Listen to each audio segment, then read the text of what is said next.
invitados hoy, pero con mucha información, sobre todo temas que emergen en el debate público, pero que no guardan una lógica cuando se narran desde otros medios de comunicación. ¿Qué pasa con la economía en la Argentina? ¿Y qué puede pasar con las elecciones? Le damos la bienvenida a Oscar Jesús Gómez. ¿Cómo estás, Oscar? Bueno, un placer estar acá compartiendo esta mesa de café y, por supuesto, añorando los días en los cuales no discutíamos este tipo de historias como el dólar, pero que se transformaron en parte de la agenda cotidiana. La mesa de café es parte del periodismo, ¿no? Recién hablábamos de Ardisone y de tantos amigos que nos precedieron. Mira, te hago una muy cortita. En mi paso por el diario La Razón, conocí a uno de los más grandes periodistas que había en ese momento, que era el que escribía la sección Dialoguitos, que eran dialoguitos de fútbol. Fue una sección muy conocida del diario. Claro. Quizá era la más leída del diario. Y yo había dialoguitos en el asfalto. Dialoguitos en el asfalto, exactamente. Y nunca lo podía encontrar en la redacción. Entonces un día le pregunto a uno de los secretarios de redacción, porque para mí era como un ídolo, ¿viste? Sabía que era lo que más leía. Podías publicar que se cayó el gobierno y todos buscaban la página donde estaba Dialoguitos, era increíble. Entonces me dice, no, pero él tenía que ir a la oficina ahí en la calle Corrientes. ¿Cómo en la calle Corrientes? Yo dije, hay una sucursal del diario en la calle Corrientes. No, era un bar que habrás conocido seguramente, estaba al lado de la famosa pizzería que, bueno, no voy a nombrar. Al fondo tenía una mesa con una máquina de escribir y llegaba cuando se despertaba, que era alrededor de las 12 de la noche, 1 de la mañana. Vivía a la vuelta, se levantaba a esa hora. Empezaba su horario de trabajo. Empezaba su horario de trabajo. Gracias. Y se quedaba, por supuesto, con todas las chicas que laburaban en el lugar. Y vos lo veías en el fondo, la última mesa del bar, tecleando. Terminaba, llegaba un motociclista del diario La Razón y se llevaba la columna que ya quedaba a disposición del señor Félix Laínez. Eso era para mí el síntoma del café, como eran las dos esquinas cruzadas de Montevideo y Corrientes. El otro tema es cómo viene la militancia. Le damos la bienvenida a Lautaro Fernández. ¿Cómo está, Lautaro? Bien, ¿qué tal? ¿Cómo andan todos? Y gracias por la invitación. Cómo vienen los pibes, porque la eclosión de militancia juvenil de los últimos años ha sido efervescente. Bueno, ¿qué va a pasar en el 2015? Charlar eso. Vos traes datos sobre trabajo. Sí, estuvimos indagando un poquito cómo viene la cuestión del empleo en la República Argentina y hay datos comparativos. Por ejemplo, empezamos hablando del 2002, el desempleo estaba en 25%, la precariedad laboral en un 42% y la pobreza en un 50%. Eso se fue modificando y hoy en la actualidad estamos con un desempleo del 7,5%, una precariedad laboral del 32% y un índice de pobreza del 15%. Fíjate que los datos nos remiten comparativamente al año 1974, que según este análisis de una agencia privada, de un consultor privado, mejor dicho, era el año donde los índices eran más bajos en la República Argentina. El desempleo rondaba el 3%, hablamos de pleno gobierno peronista, la precarización laboral era del 23% y el índice de pobreza del 5%. Bueno, ya que tenemos un economista acá, empezamos con esta pregunta, ¿no? ¿Estos índices son verídicos, se pueden comprobar en este proceso de crecimiento? ¿Estamos en un estancamiento del proceso de empleo? ¿Dónde nos encontramos? Primero, tener que hacer una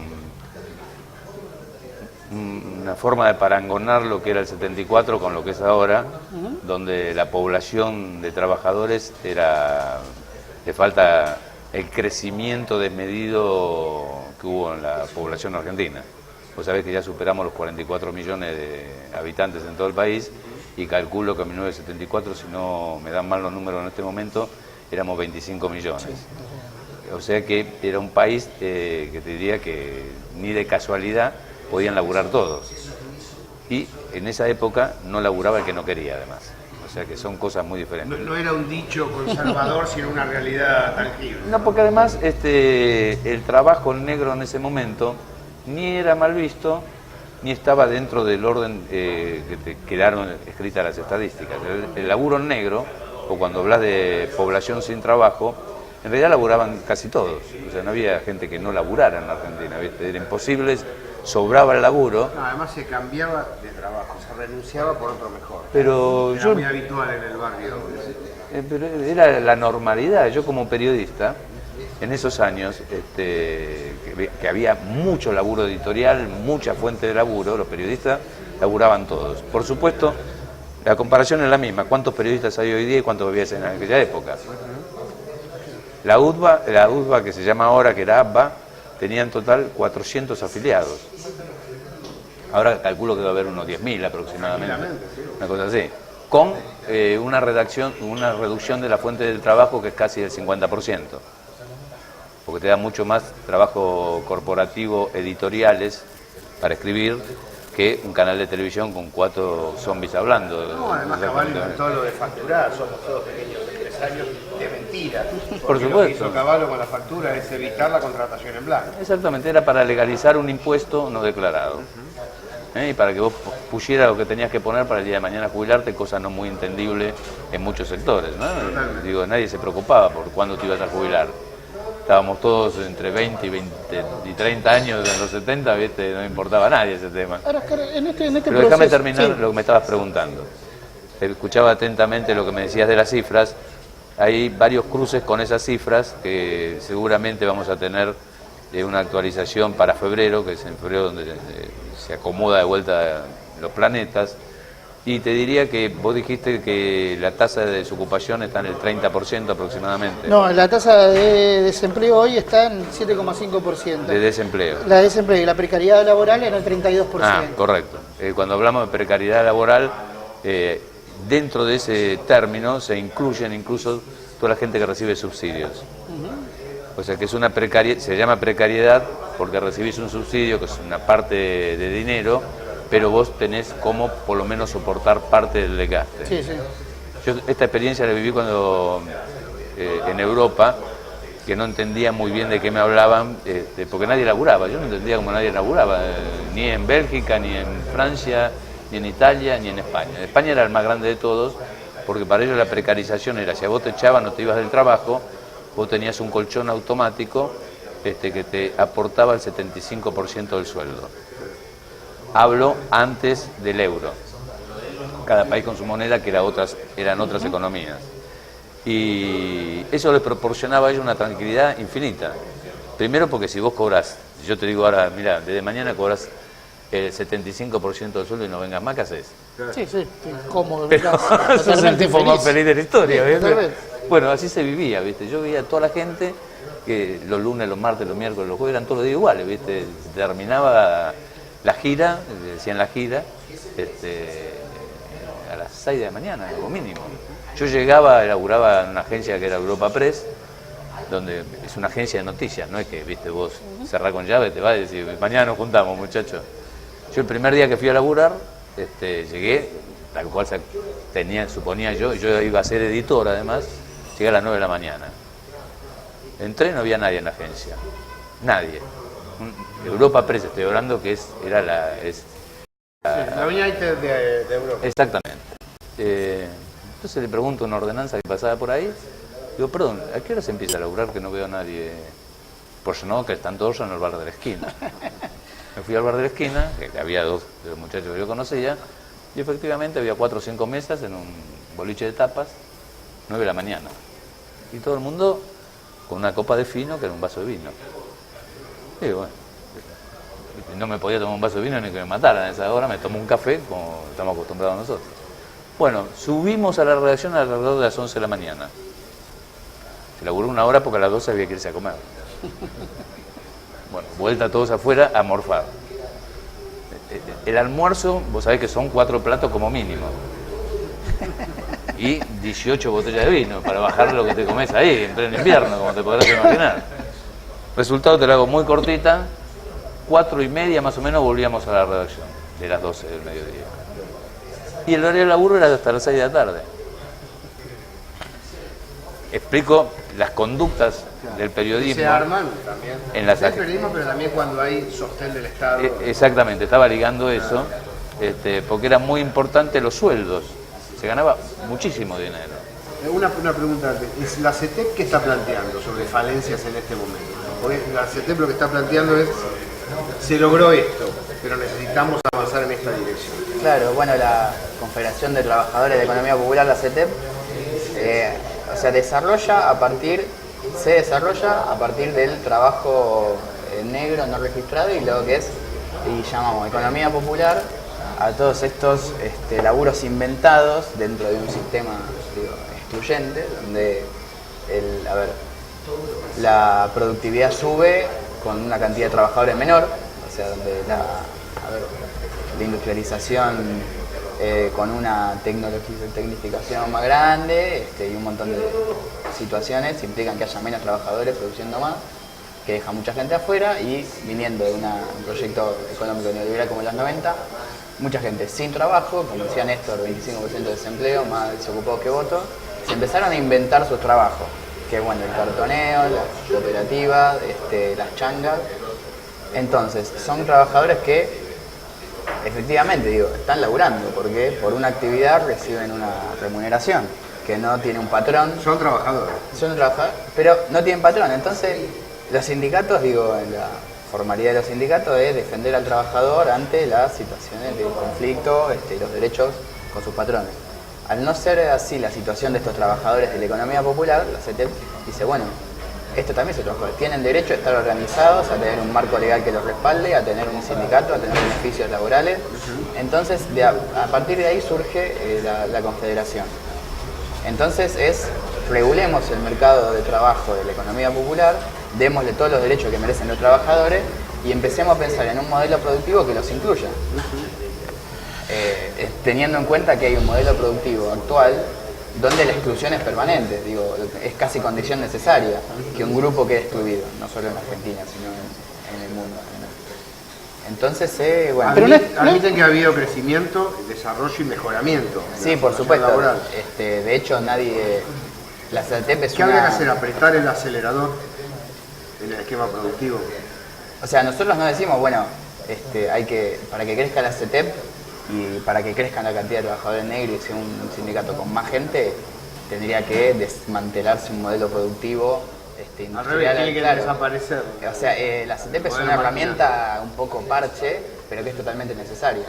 Y es parte de formalizar lo informal, digo, ¿no? En ese sentido. Ahora, me hace ruido un poco porque la cuestión de esto de enfrentarse contra la tecnologización del trabajo, digo, que es una parte del desarrollo del capitalismo también, y suena conceptualmente, como lo vertiste, un tanto utópico, digo, pelear contra eso, porque es parte de la evolución del sistema productivo capitalista, digo. Sí, ¿Peleamos contra el capitalismo o nos readaptamos a una forma de trabajo nueva? No, de hecho, o sea, la tecnificación es necesaria y es parte de, como decía Gustavo, de la evolución, si se quiere, del trabajo y cómo va cambiando a través de la historia. Digo, los compañeros de las cooperativas también se tecnifican y es necesario que se tecnifiquen. El tema es poder desarrollar, poder hacer que las economías populares puedan desarrollarse con tecnificación que no dependa de una gran mega nacional que... Ahora sí, legalidad. Y además legalidad.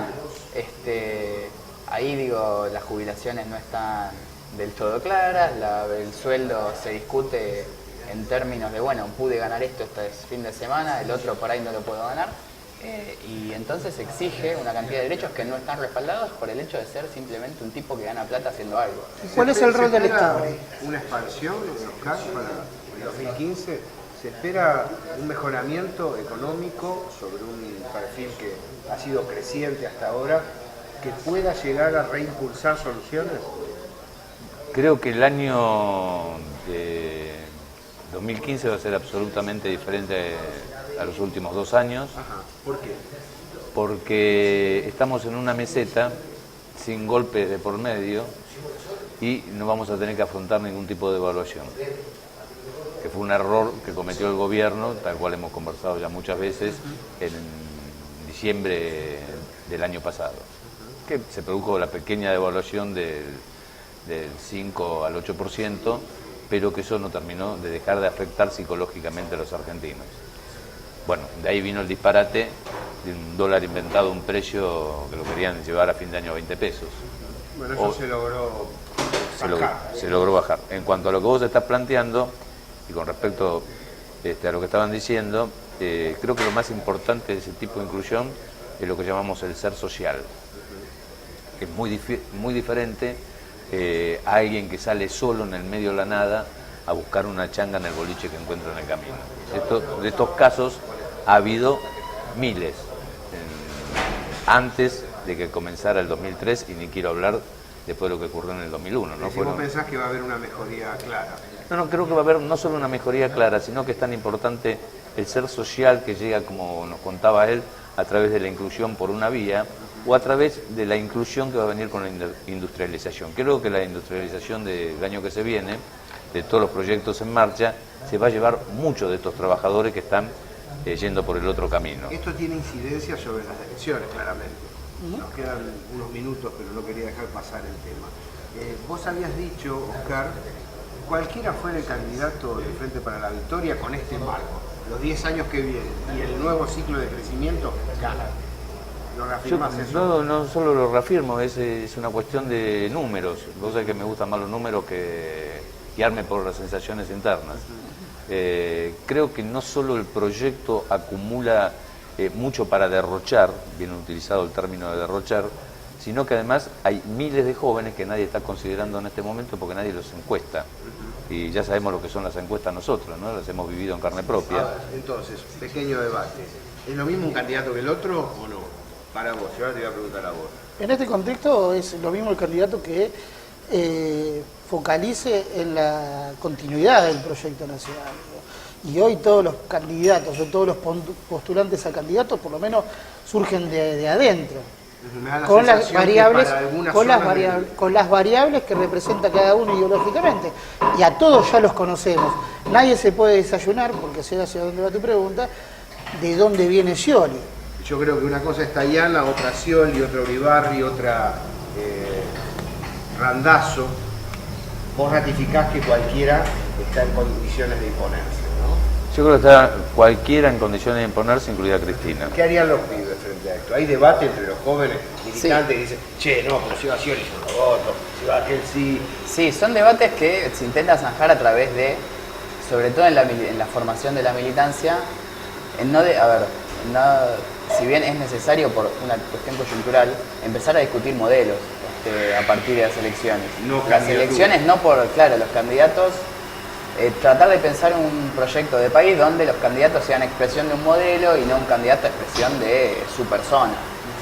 Es cierto, y yo considero que cualquier candidato no puede ir, los candidatos que son votados, o sea que están en condiciones de presentarse a elecciones y no ser un desastre, digo, menos del 5%, son todos candidatos que tienen una proyección de, bueno, 10 años y de aquí hacia adelante, avance. De hecho, la última elección legislativa, donde ganó Massa, el discurso de Massa no es volvamos a los 90, el discurso de Massa es hasta acá y me apoyo y me recuesto y trato de avanzar sobre los reclamos que para nosotros consideramos mediáticos, digo, ¿no? No vamos en contra de la asignación universal por hijos, se crearon muchos empleos, ahora, esto no está bien, hay mucha inseguridad, tenemos que cambiarlo.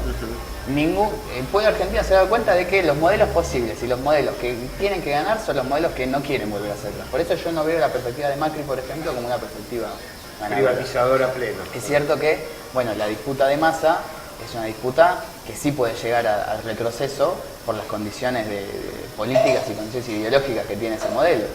Ahora, en lo electoral, en la expresión común, es muy difícil encontrar un candidato ganador que plantee el retroceso con medidas de ajuste públicamente. ¿Podrías decir que el trazo grueso, el joven argentino interesado en la política, vaya Tayana o vaya Scioli, va a votar la continuidad de este proyecto? Yo creo que la juventud que no está militando no tiene tantas contradicciones como la juventud militante en este momento. El problema viene por ahí. El problema es Entonces, el hecho de ser necesario, yo hago campaña por Tayana y milito a Tayana. Ahora, el hecho de ser Scioli candidato, yo lo votaría si es necesario contra un adversario como Macri, como Massa. ¿No entra una lectura ahí más moral que política, digo, cuando se produce este debate en el seno de la militancia? ¿O es una discusión política? Frente a las figuras de contrapeso como, por ejemplo, Tayana en este caso y Scioli. Son dos, una discusión moral si se quiere y una discusión política. ¿No? Proyecto, están atravesadas las dos cosas. Nosotros apostamos a la construcción de un proyecto, de un modelo que si está en la sociedad se pueda discutir, como es el modelo de profundización, consolidación de este proyecto político que hizo el 2003 y de la profundización del mismo. El hecho es, bueno, no se llega a ganar electoralmente con ese modelo tiene que estar en discusión igual. Nosotros no queremos que Scioli sea la conducción de este proyecto político, porque tiene que estar adentro, porque todo el mundo tiene que estar adentro. La conducción es Cristina, después están los dos. Hay una sola conducción estratégica en el Proyecto Nacional y Popular, que es Cristina. Yo personalmente creo que el candidato de Cristina todavía no apareció en la escena, pero cualquier analista sabe que hay uno solo. ¿Se volverá a charlar de reforma constitucional? No, pero si yo ya lo charlamos, que eso depende de Cristina, hay mucho apriete para que Cristina lo quiera hacer, que se lleve, porque además hay una segunda jugada política, es que si vos presentás la reforma constitucional para que Cristina sea candidata y no pasa, es un doble logro electoral muy importante. Gracias Oscar, gracias Lautaro. Nos seguimos encontrando. Gustavo, hasta la semana que viene. Mesa de periodistas.